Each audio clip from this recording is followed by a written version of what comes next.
I was hearing about the ethical and secular health system, and I suddenly thought about a story that happened something like 5 years after India's constitution was established.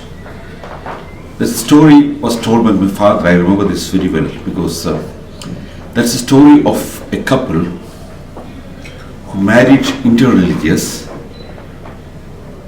One person was Hindu and the other person was Christian.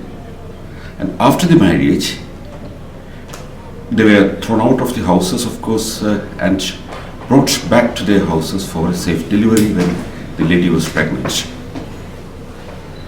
But closer to the delivery,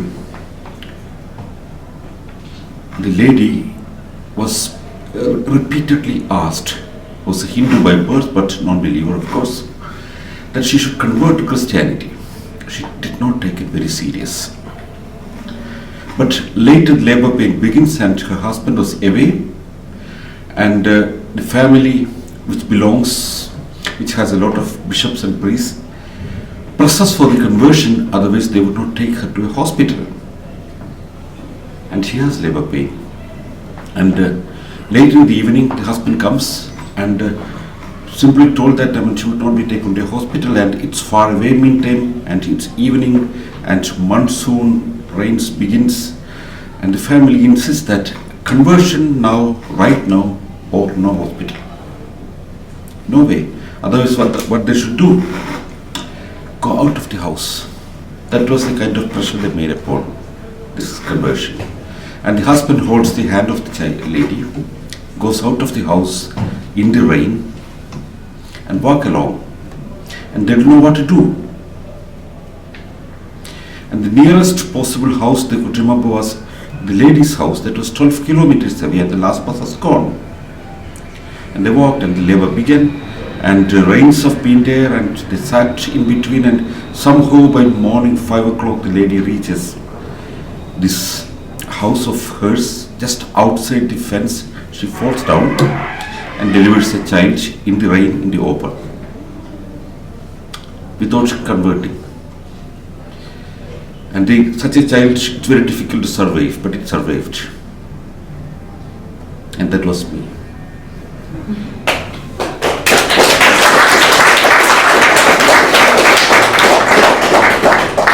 But my parents never insisted that I should become an atheist. They believed in the freedom of the individual. And they said that no indoctrination whatsoever, no religious indoctrination and no atheist indoctrination. Let our child grow without any indoctrination and select whatever he wants when he's an adult. That was their idea. Of course, the primary problem was over, and they have moved to another town, and my father was a journalist. And when the schooling began, I was taken to the school, and they wanted me to be regarded as a student without filling the column of religion. And they wanted it no religion and no caste, because I should select my religion when I become an adult only.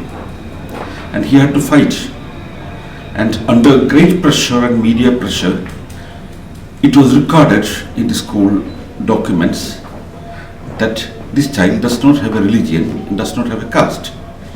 And I happen to be the first student in Indian history who does not have a religion in official records. Now we have more than 5,000 children every year registered without a religion in their records. So that's the fighting story of my childhood. But still, my parents never insisted that I should become an atheist. I became an atheist later, much later, when I was growing naturally without any religion. I remember the first time when I heard about, the Jesus story was in the school. The first class, there was a teacher coming and telling the story of Cinderella, the fairy tale. The second period, another teacher came and told the story about Jesus Christ. I always thought Jesus Christ must be the younger brother of Cinderella. And of course, when I was 15 years old, we had a neighboring girl whom I never met. maybe 4 or 5 years elder than me. She was an athlete, very famous. Was coming from a Christian group, and I come from a district in India. Generally, we have only 2.3% Christians in India.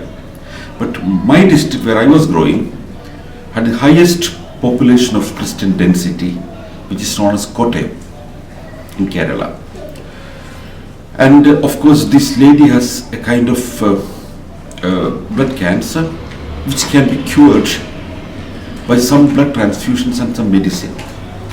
And the family denies her medicine, and she herself refuses to take medicine because she belonged to a Christian sect that would refuse medicine and believe only in the group prayer for solutions.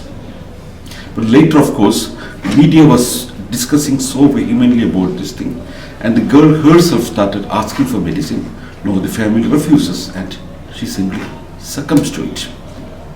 This has shaken me completely. And that was the moment I decided to become an activist. I was 15 years old at the time, and I was not given a membership with the Rationalist Association because I was not yet 18 years old, which would cure that thing. And therefore I was asked to start a student group, and which became the Rationalist Student Movement of India. But I became an activist ever since that, and have been working systematically, focusing on one major thing: to help people come out of superstitions, blind belief and ignorance, which is a serious problem in Indian situation, and to publicly educate people to come for secularism, which is guaranteed in Indian constitution, of course, later. And we have a wonderful constitution in India, perhaps one of the best in the world, because it was written by experts sitting, taking the best constitution around them, and there was a constituent assembly which discussed clause by clause on the merits of it. And it was drafted by a gentleman namely Ambedkar, who knew what was the meaning of things and who knew what was law and its influence. And Jawaharlal Nehru was the first Prime Minister of India, being an avowed rationalist, having a good background of the whole thing. But that's the Indian Constitution. Later we have an amendment in the Constitution which makes the duty of every Indian citizen to develop scientific temper, which only means public understanding of science. This is a term first used by Jawaharlal Nehru in his famous book, The Discovery of India. Critical inquiry, spirit of reform, and humanism. That's the fundamental duty of every Indian citizen as per our constitution. It guarantees free speech, freedom of expression, belief, faith, worship. One of the most civilized constitutions. But simultaneously we have an archaic legal system established in 1860, which is in many parts contradictory to what is spoken in the Constitution. One such law is Article 295A, which has been incorporated in the Indian Penal Code by the colonial authorities at the time, which remains in India and Pakistan with different levels of punishment, and it has gone away from the British tradition, but it does not have it anymore. But we have it still now. And what I have been doing all these years, I've been mainly reaching out to people, defending secularism, defending reason, common sense, scientific temper. And 1995, I went along with a group of people, which was internationally seen. That was first time probably my work was seen outside India. I went with a team of 18 people, reaching out 1,000 villages in India on a van. It was a road show. We just went into places, talked to the people, try to understand what's their local superstitions around, explain them what was behind it, but not only explain, but demonstrating it. That's the best way to convince them, we thought.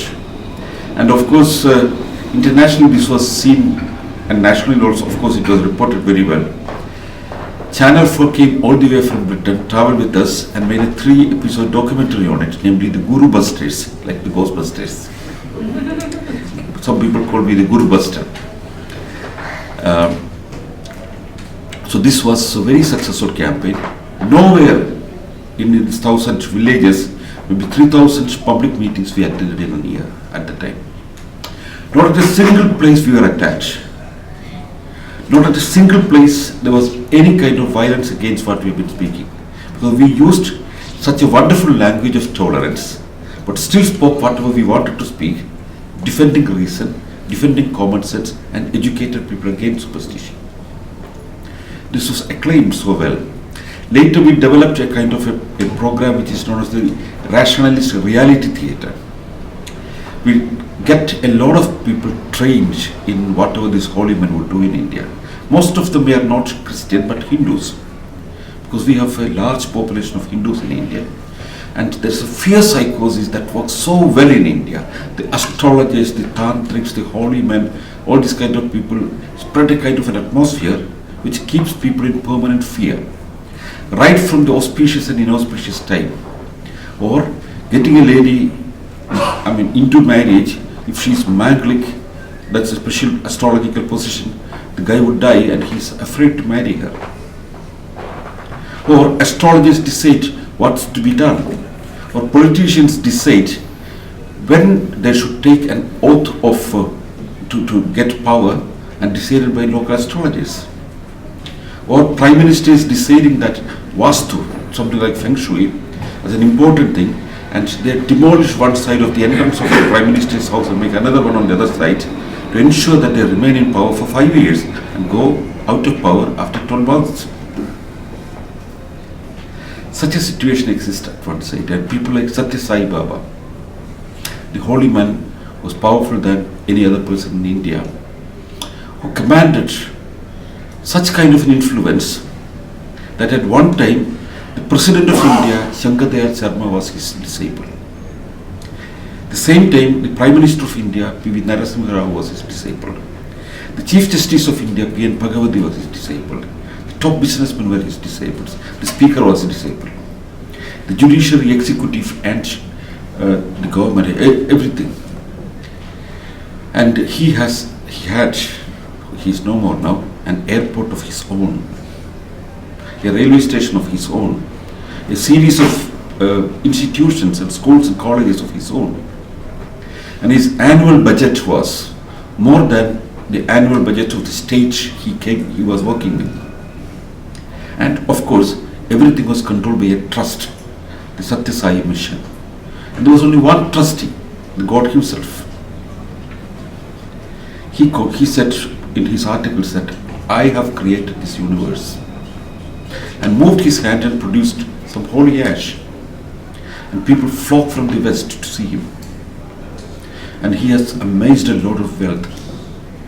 When he died recently, his private bedroom, when it was opened, the top of the house, the roof inside, was fully studded with diamonds and pearls and full of gold. His bed was made of solid gold. Under the bed was golden bars kept. And in Almira, of course, the Indian gunny bags, several millions for currency notes.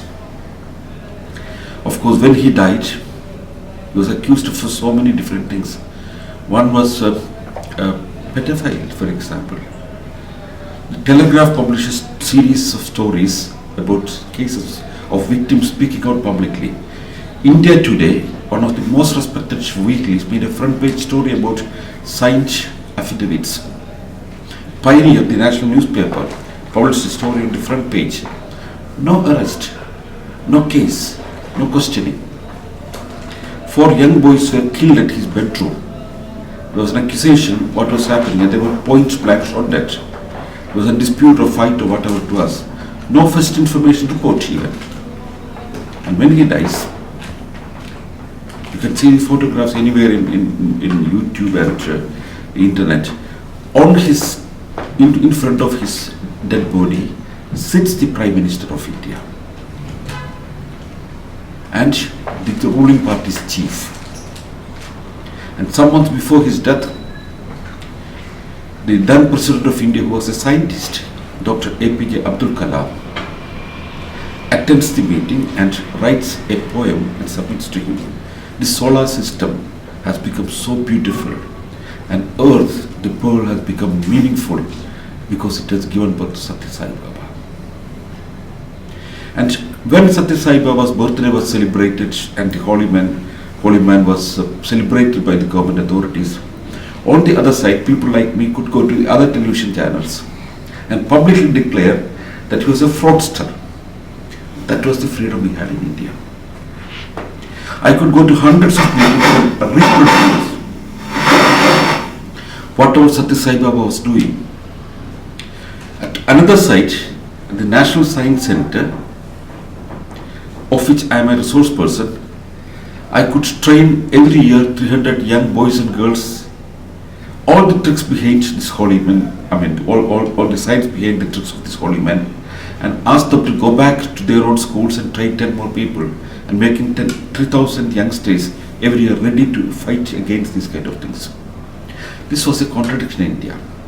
We live in 21st century at one side, trying to be forward, producing a lot of computer engineers, software people, and send a lot of satellites, now trying to send our astronauts to moon. But when we launch a satellite, the chief of Indian Space Research Institute come over there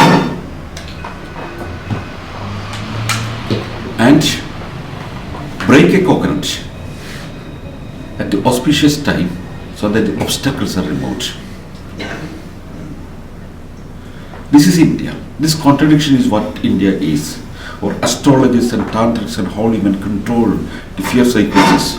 And we decided, as the Rationalist Association, to fight against this situation, to end the conflict between the 14th century India and the 21st century, where India is trying hard to become a leader of the world community, becoming a powerful economy at one side, and having a large middle class swelling still further, which has the third biggest buying power in the whole world.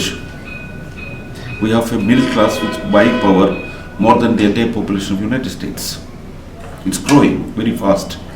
The growth rate is enormous, fast. And after 20 years, we expect to be still more powerful a country which can influence the global situation. And imagine if this India is controlled by these tantrics and holy men and gurus, and if their influence goes further forward, what would be the impact of it? That's where we thought we should interfere, and that's where we have been working. And cutting the long story short, in 1995, I've been traveling from village to village. Then I've trained hundreds of my young colleagues to do the same thing and replicate the same thing. They do it every summer. But meantime, we started moving from television studio to television studio. A lot of new channels came up. Sometimes 4 television programs I could attend. None of us paid by us. We were invited for panel discussions. Not because we were so much liked by these people, but the programs were interesting. We were being articulate, defending reason, common sense, science, and called the stupids really stupid properly, without any fear of consequences. And we were very popular in the television program. I've had almost 200 television programs on an average per year for the last 4 years, every year. Some very interesting programs like a tantric would come and say that I can kill anybody with my magical powers. I said, I don't know how to handle such a situation. Suddenly a flash came in my mind and I said, come on, try to kill me. The tantric, he thinks that that's a time when he can show his powers. Maybe he really believed that work. And maybe I made sufficient provocation also. I'm very good at that. And he tried to chant mantras to kill me. And it was a program which was meant for 3 hours, 30 minutes, and went on for the next 3 hours. The channel announcing breaking news, whether the rationalists would survive or not. And after 3 hours of continuous effort, he did not chant mantras, only came and tried to shake my head. And at half the program, he asked for knife. I was little afraid at that time. I said, that's a conventional way of killing, rather you should do mantra. But of course it was a live television program. I mean, if anything happens, I would be taken to a hospital, at least I thought. And 3 hours later he said that, well, you must be protected by some supreme gods whom we are privately praying. I said, I'm an atheist, I don't believe in these kind of things. And then he said, there is an ultimate ritual. You have to come to the burial ground in the evening, and you can sit there, and in the next 9 minutes, when I start the final ritual, you're going to die. If you're courageous enough, try it. I said, yes. And he arranged the program. The channel, of course, arranged the program. 1 hour program from 11 o'clock to 12 o'clock. And the channel started advertising it heavily. On every possible channel, they advertised it. Will the rationalist survive this night? Or will he fall in front of the tantric? And the final ritual begins, and he brings a lot of battery of tantrics, and all of them chant mantras, and he put mustard and ghee is the purified butter, everything in the fire and colored fire, and it's marvelous to see. The 1 hour is seen in, the summary is in YouTube in 4 minutes, one can see that thing. It's colorful. And of course I was sensitive about the second program because he could use sound waves or other things to knock me down, or use chloroform instead of mantras to get me down. I was unsure, so I did not allow him to come really close this time. And he tried 1 hour very hard, made a witch doll of me, and then called it Sanal, then nailed it, stabbed it, kicked it and put it in the fire and burned it, and a lot of things he has done. And ultimately he crushed it and put under his feet, and everything he tried. Then the countdown has been there, and I mean, you can see I was just laughing and laughing. And laughing, I always understood, was the most powerful weapon to counter these people. And that's exactly what I did after the Mumbai miracle exposure also, which provoked the bishop. In Mumbai, as usual, when there was a miracle, I was invited to the Delhi studio to explain the miracle. I didn't take it very serious. It was a silly miracle. Because his crucifix started releasing water from the feet. I made some jokes. I said humans would release water by tears or urination or sweat or other things, but nobody would produce water from the feet. So, I made real jokes at the whole program. But the priest as well as the representative of the church so vehemently argued that it's a miracle. I said it's just common sense that a statue would not produce water like that. So they said, you believe in empirical evidences, and without personally studying, you come into conclusions. Okay, I said, I'll come. 5 days later, they invited me. In fact, a television channel cooperated, and the church paid my ticket so that I could go there and study it. But that was a trap they have been making, because they have been sensitive about many other things which I have been doing earlier. One was the recent sainthood of a nun from the district I came from, Sister Alfonsa, a common nun, but suddenly she became a saint. Why? Because a lame boy has crossed her burial place and started walking, they claimed. Miracle. And the importance was very interesting, because this particular district sends, as you know, the number of nuns all around the world are coming so much drastically down. And more than 50% of the nuns of the world are coming from India. And 95% of the nuns exported from India are coming from this tiny district of Kerala. And there a nun was made a saint. And there are so many Catholic schools in this district. All young girls were dressed up like nuns and demonstrated the streets as in the dress of nuns. And I wrote an article. The only person perhaps countered that thing in Outlook magazine, one of the most powerful magazines in India, and I said, this is a recruitment drive for future. And I called the article non-exportable. And of course, when Pope John Paul visited India, he said, in the first millennium, we have harvested our faith in Europe. The second millennium, we harvested our faith in Americas and Africa. And the third millennium, we expect to harvest our faith in Asia especially India. In a public meeting, he said it. 2 hours later, I responded in another channel. I said, we would resist it most vehemently with the most powerful weapon that civilization has, which is known as common sense. We would stop it. And of course, this was not taken kindly, and they've been looking for an opportunity. When I went to the Mumbai church, I waited there because there was a prayer going on in front of this crucifix. Before I came, the dripping of water has a little bit stopped. I don't know how. But still they had collected water, and in between they have distributed this water for people in their palm to lick. Brought to me also.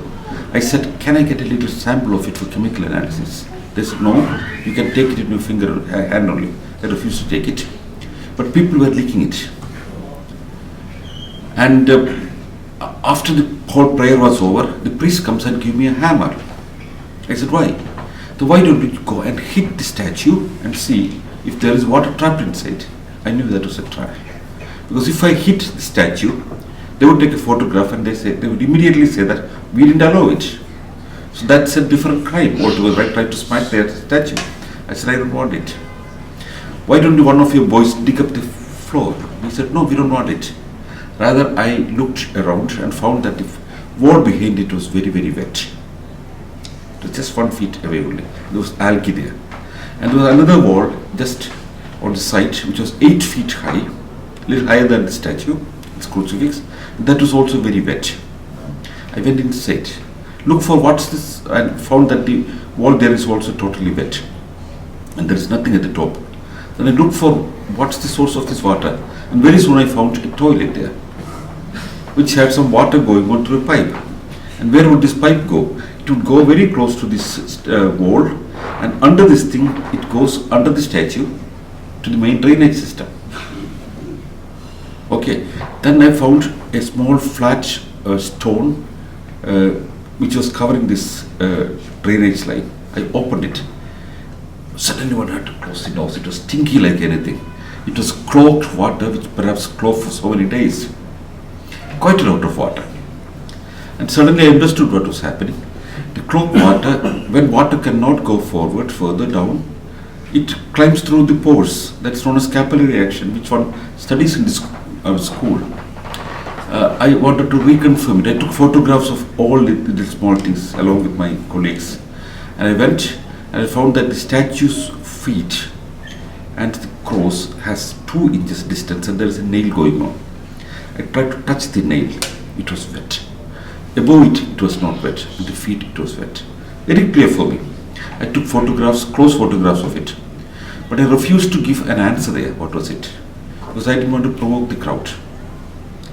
Rather, I asked them, why don't you come to the evening television program to join me and defend your position? I would explain.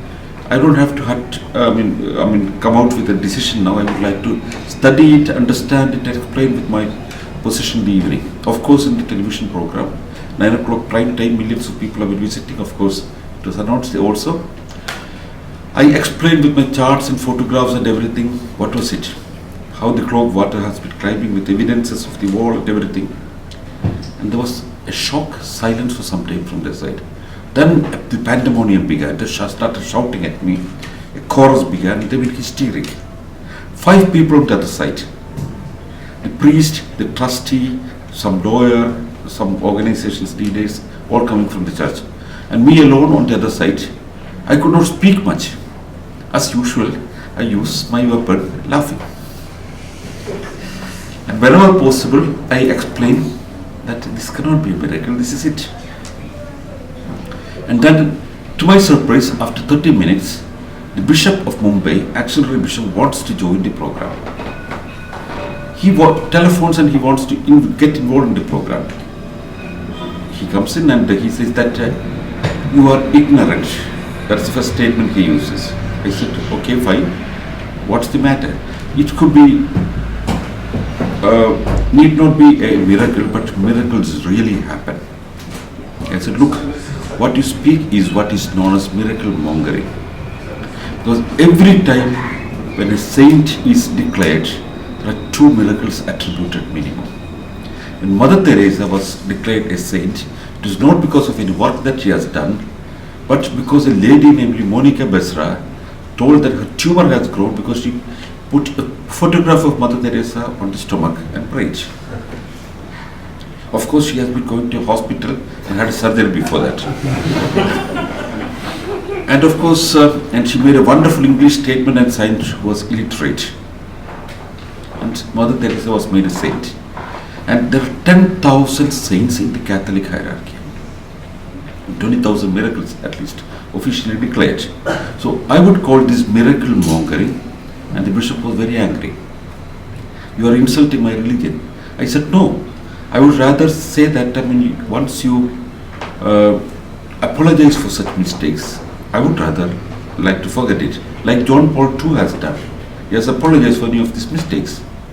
He said, but you have to understand that we have been promoting science, and that is why there is science, and you speak about science now. Again, I could not stop laughing. I said, well, I don't answer that thing. Rather, I would invoke two witnesses from history. They would answer the question. And one would be Galileo Galilei. The second would be Leonardo Bruno.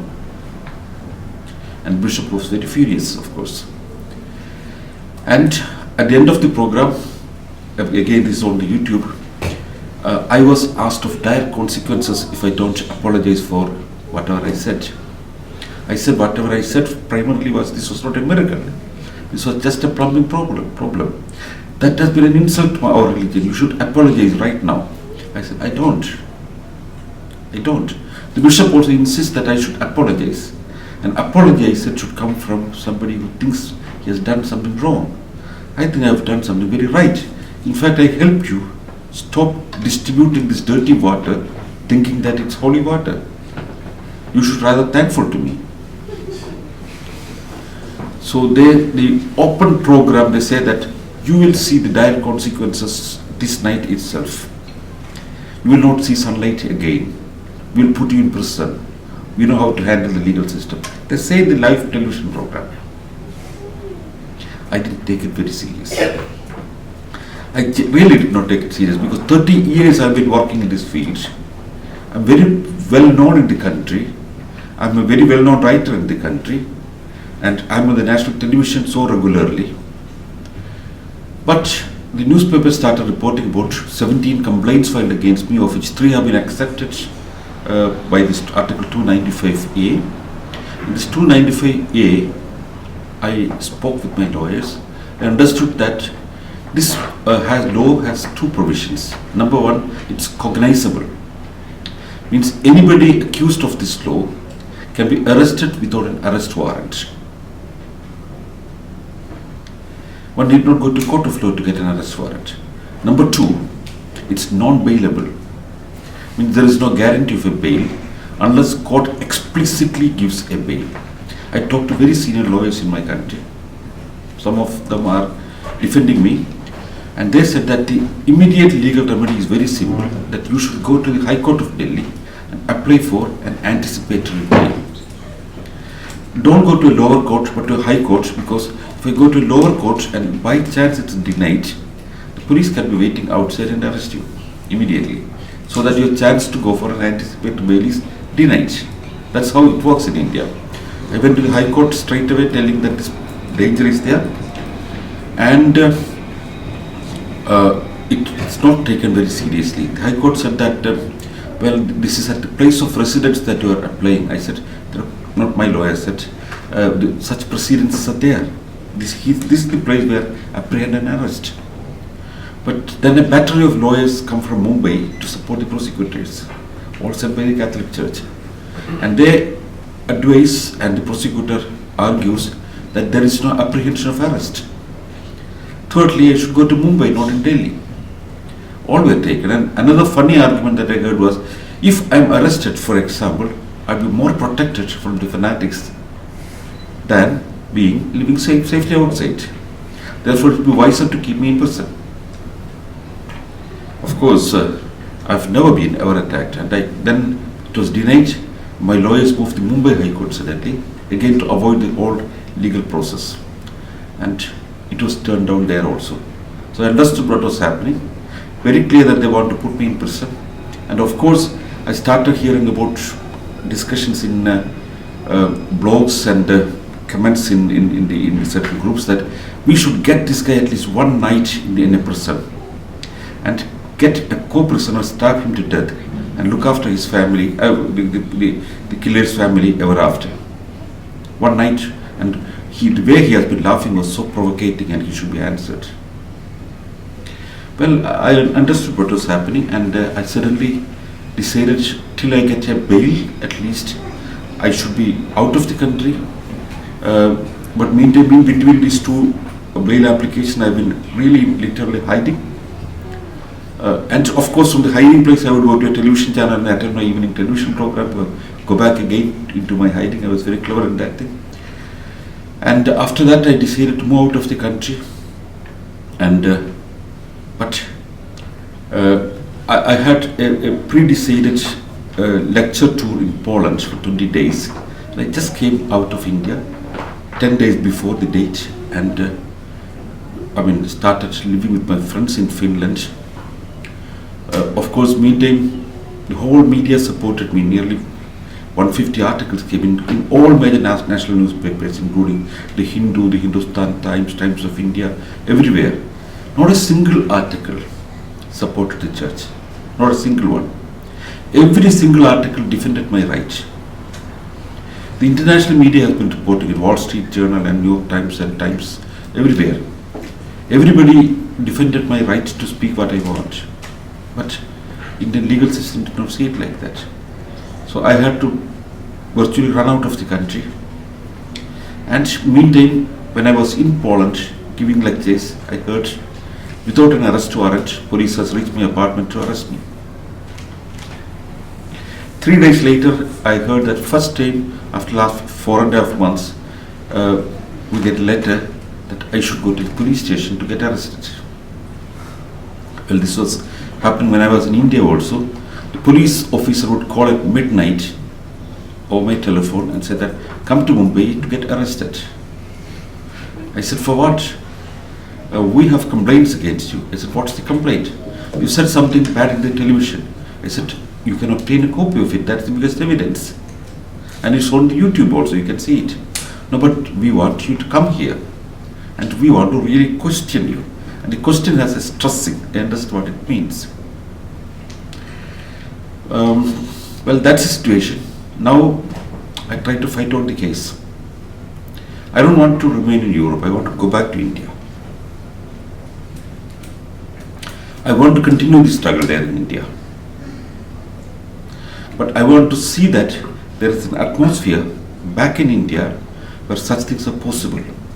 That's possible only when there is mounting pressure of India to behave like a civilized country. That India is a secular nation is to be respected by the system there. There are very senior politicians privately talk to me that we understand the danger of the situation, we support you. But I don't see really political support coming up. But the media supports me, the intelligentsia supports me, the common man supports me. And that's the fight that's going on. Now I am in Europe. I've been in London last week. 2 days back I've been, the index was, censor had been organizing a meeting. Now I'm here. After this I'll be going to Berlin, then I will go to Sweden, then to Copenhagen, then I come back and then I go to Spain. Later I'll be traveling to United States and Canada. I'm traveling across the world, speaking out, mobilizing public opinion so that we can defend reason, common sense and the struggle for civilization. Thank you.